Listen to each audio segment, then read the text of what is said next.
आप लोग जो है साधु को बेचे नहीं थे अपनी बिटिया? नहीं। आप लोग नहीं दिए नहीं, थे? अपना बेटे 12 साल के बाद इसकी माँ को ये पैदा हुई है। फिर मैं जहाँ जा रही थी वो मेरे पीछे पीछे आ रहा था और फिर उसके बाद एक अखाड़े मेरे को ले जा करके बंदूक दिखा के कह रहा है कि अगर किसी को कुछ बोली तो तुमको बंदूक से मार जाओगी। अच्छा, ऐसा साधु बोल रहा था। हाँ। तो तो आंसू के द्वारा मीडिया वाले भगवान बन के आए हैं हाँ। कि हमारी बच्ची की बचा ली हम। वो कोई गुरुजी नहीं थे बताओ? हाँ, वो कोई गुरुजी नहीं थे, आपके वो कोई गुरुजी नहीं थे, वो फर्जी बाबा थे। जोगी है वो अखाड़े वाला, उसको ताक रही थी ऐसे ऐसे ताक रही थी। जब इसको मैं न्यूज में देखी तब बोले कि लगता है मेरी बेटी को कुछ कर दिया या मतलब मंत्र उंतर मार दिया या कुछ भी कर दिया है। बेटा क्या तुम्हें और भी किसी प्रकार का कोई दिक्कत किया, कोई जो है बैड टच या कुछ और ऐसा कुछ किया था? नहीं। हाँ। का जाने पता नहीं का कही रहते उन सभी, बस आधा घंटा इन पकड़ान होती। फर्जी साधु के बेस में कुछ लोग श्री पंचदशनाम जूना अखाड़े को बदनाम करने की साजिश कर रहे हैं। अभी आपने देखा कि किस तरीके से एक बच्ची को एक फर्जी साधु अपहरण करता है, कुछ देर बैठाता है, उसके बाद क्या कुछ खबर चली थी उसको आपने देखा कि किस तरीके से पुलिस के चंगुल में यही वो बच्ची थी जिसे उस फर्जी साधु ने, उस ढोंगी साधु ने इस बच्ची को बैठा लेता है। मेला में ये बच्ची जाती है, गायब हो जाती है। पीछे रह गए तो एक दुकान पे मेरे को अच्छा पत्थर लगा तो मैं लेने सोची, लेकिन मेरे पास पैसा नहीं था। तो साधु मेरे बगल में था, कह रहा लेना है तो ले लो। मैंने कहा नहीं लूंगी। 50 रुपए दे रहा था, मैंने नहीं लिया। फिर दाना भूजा दे रहा था, नहीं ली। फिर उसने ज़बरदस्ती दिया तो ली। फिर मैं जहाँ जा रही थी वो मेरे पीछे पीछे आ रहा था और फिर उसके बाद एक अखाड़े मेरे को ले जा करके बंदूक दिखा के कह रहा है कि अगर किसी को कुछ बोली तो तुमको बंदूक से मार देंगे, जाओगी। अच्छा, ऐसा साधु बोल रहा था। हाँ। तो यानी कि आप मेले में गायब हो जाती हैं। मेले में किसके साथ गई थी बेटा? अपने चाचा के साथ। चाचा के साथ। चाचा के साथ आप मेले में गई थी और मेले में से गायब हो जाती हैं। और जब गायब होती हैं तो आपको कुछ समझ में नहीं आता, तो आपको कोई पत्थर दिखाई देता है, तो वो जो मेला वाला में बिकता है पत्थर, वही पत्थर आप खरीदना चाहती हैं। तो 50 रुपए उसकी कीमत थी।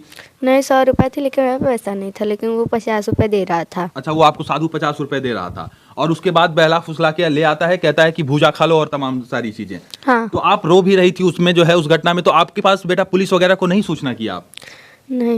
नहीं समझ में वही बगल में मीडिया वाले बैठ कर के खाना खा रहे थे। मैं जब रोने लगी तो मीडिया वाले आ गए। हाँ। कह रहे क्या बात है, क्यों रो रही हो? मेरे को बोलने ही नहीं दे रहा है, अपने बोले पड़ा है। अपने बोले पड़ा था। तो क्या बोला था? बंदूक की नोक पे आपको क्या बंदूक दिखाया? बाद उसके बाद आगे क्या होता है? उसके बाद जब पत्रकार लोग आपका बयान लेते हैं उसके बाद आगे क्या कुछ होता है? तब हमको वो मेरे को लेकर जाए, पत्रकार को एक साधु था, उन लोगों को मारने लगा। अच्छा, तो पत्रकार की पिटाई हुई इसमें? हाँ। पत्रकार को मारा गया। फिर उसके बाद वो मेरे को ले जाने लगा। साधु और पत्रकार में कुछ झड़प हुआ था क्या? लास्ट में वीडियो कट होता है, उसके बाद आगे वहाँ शायद कुछ झड़प होती है। मेरी बातचीत हुई थी, उन लोग भी कह रहे थे ऐसा। फिर वो मेरे को लेकर जाने लगा। फिर उसके बाद तब पत्रकार लोग पुलिस को बुला करके लेकर आए। अच्छा, पुलिस को बुला कर लेकर आए। तो पुलिस जो है पुलिस के पास जब सुपुर्द किया गया तो उसे जेल भेजा गया, उसे थाने में बैठाया गया या छोड़ दिया गया? फिर छोड़ दिया गया। उसे थाने से मतलब उसे जेल नहीं भेजा गया? नहीं, आगे छोड़ दिया गया। हाँ। और आपको घर पहुंचा दिया गया। हाँ। और चलिए, तो खैर जांच का प्रकरण है, आगे पुलिस प्रशासन क्या कुछ कहती है उस पर तो आगे पक्ष लेंगे। आपका परिचय भैया? मैं पवन कुमार मौर्य, ये वंशिका के चाचा। मेरे साथ में ही बच्ची गई थी। अच्छा, आपके साथ बच्ची गई थी? जी, मेरे तो यानी कि चाचा और भतीजी दोनों जो है साथ में जाते हैं। आप लोग कहाँ गए थे? कुंभ ही गए थे। बेसिकली हम लोग दवा लेने के लिए गए थे। तो बच्ची थी, इसको घूमने का थोड़ा शौक था कि मेले तक आए ही हैं तो थोड़ा देखते हुए चलते हैं। तो इसको लेकर के हम जा रहे थे। ये थोड़ा भीड़ में आगे पीछे हो गई। तो वहीं पे जो है मैं इसको ढूंढ ही रहा था, अनाउंस करवा ही रहा था कि कहाँ से मिलेगी। मैं तमाम जगह ढूंढ रहा था और इसी बीच प्रक्रिया में ये सारी चीज़ें होती हैं। और एक ही 2 घंटे 3 घंटे के बीच में ही मुझे ये सूचना मिलती है कि यहाँ पे बच्ची है, सुरक्षित है।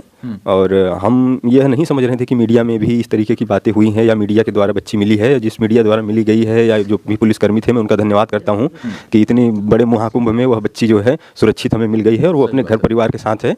मैं इसमें मीडिया का तहे दिल से जो भी पुलिसकर्मी वहाँ पे सहायता दे रहे हैं, सेवा कर रहे हैं, उनका भी शुक्रिया अदा करता हूँ। अब बच्ची हमारी सुरक्षित है, हमारे घर परिवार के साथ है, उसके साथ किसी भी तरीके की मानहानि नहीं हुई है।